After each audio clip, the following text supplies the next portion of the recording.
Selamat datang. Di sini saya akan membahas, yaitu peralatan tegangan tinggi, transformator daya.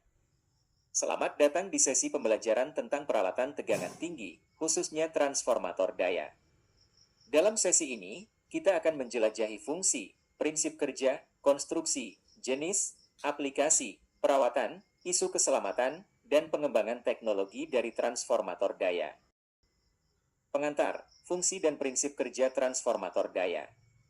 Yang pertama yaitu fungsi. Transformator daya adalah peralatan penting dalam sistem kelistrikan. Fungsi utamanya adalah mengubah tingkat tegangan arus bolak-balik, AC, tanpa mengubah daya yang ditransmisikan. Transformator memiliki dua kumparan primer dan kumparan sekunder. Arus AC yang mengalir pada kumparan primer menghasilkan medan magnet yang menginduksi arus AC pada kumparan sekunder. Yang kedua yaitu prinsip kerja.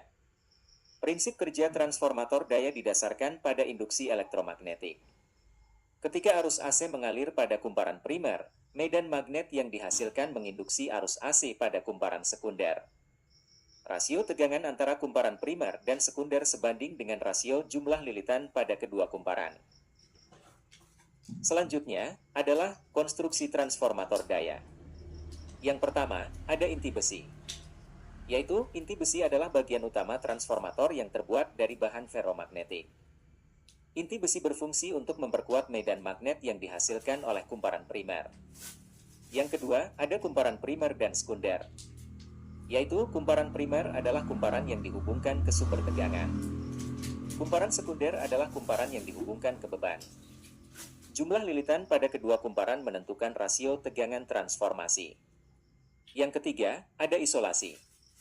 Yaitu, isolasi merupakan lapisan yang memisahkan kumparan primer dan sekunder serta bagian-bagian lain dari transformator untuk mencegah arus bocor dan korsleting.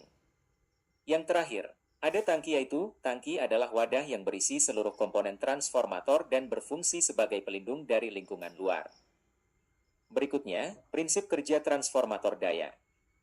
Yang pertama, arus AC yang mengalir pada kumparan primer menghasilkan medan magnet yang berfluktuasi.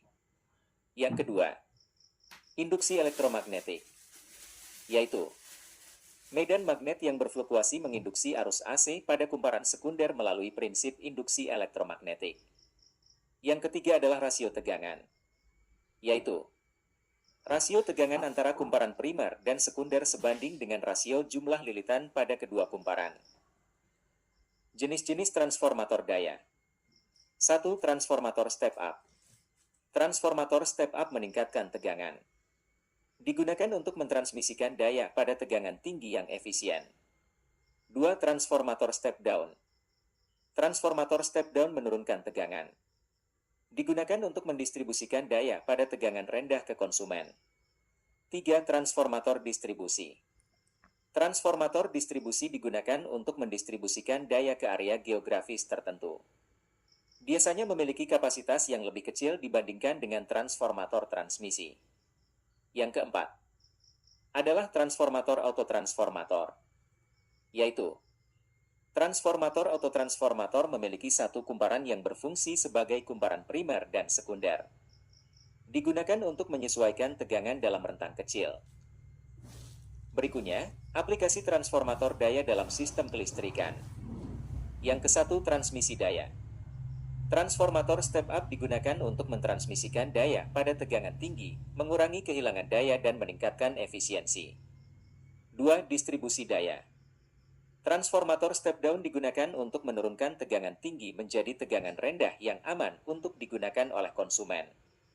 3. Penggunaan industri. Transformator digunakan dalam berbagai industri, termasuk manufaktur, pertambangan, dan kimia, untuk menyediakan daya yang diperlukan. Yang terakhir adalah penggunaan domestik. Transformator kecil digunakan di rumah untuk menyediakan tegangan yang aman untuk peralatan elektronik dan peralatan rumah tangga. Selanjutnya adalah perawatan dan pemeliharaan transformator daya. Yang pertama adalah inspeksi rutin. Inspeksi rutin dilakukan untuk memeriksa kondisi transformator, termasuk suhu, kebocoran oli, dan tingkat getaran. Yang kedua adalah pembersihan.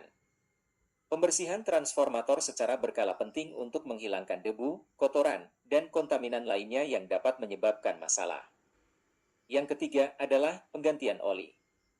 Oli transformator harus diganti secara berkala untuk menjaga kualitas dan kinerja transformator. Oli berfungsi sebagai pendingin dan isolasi. Yang terakhir adalah perbaikan. Jika terjadi kerusakan atau kegagalan pada transformator, diperlukan perbaikan atau penggantian komponen yang rusak. Isu keselamatan dalam pengoperasian transformator daya. 1. Tegangan tinggi. 2. Risiko sengatan listrik. Tegangan tinggi dapat menyebabkan sengatan listrik yang fatal. 3. Kebakaran. Korsleting atau arus bocor dapat menyebabkan kebakaran. 4. Ledakan. Kerusakan atau kegagalan pada transformator dapat menyebabkan ledakan. Yang terakhir adalah bahaya gas. Transformator dapat melepaskan gas berbahaya, seperti gas sulfur dioksida. Pengembangan teknologi transformator daya. 1. Transformator berpendingin udara. Lebih efisien, ramah lingkungan, dan biaya operasional lebih rendah. 2. Transformator berpendingin oli. Lebih umum digunakan, namun memiliki risiko kebakaran dan pencemaran lingkungan. 3. Transformator berpendingin gas. Lebih aman dan efisien, namun memiliki biaya yang lebih tinggi. 4. Transformator superkonduktor. Peningkatan efisiensi dan pengurangan kehilangan daya. Terakhir, kesimpulan dan saran. Transformator daya adalah peralatan penting dalam sistem kelistrikan modern. Pemahaman yang mendalam tentang fungsi, prinsip kerja, konstruksi, dan perawatan transformator daya sangat penting untuk memastikan pengoperasian yang aman dan efisien. Pengembangan teknologi transformator daya terus berlanjut dengan fokus pada peningkatan efisiensi, keselamatan, dan ramah lingkungan. Terima kasih, hanya sekian presentasi yang saya bawakan. Saya Heri Fajri dengan ini menutupi. Wabillahi taufik wa hidayah. Wassalamualaikum warahmatullahi wabarakatuh.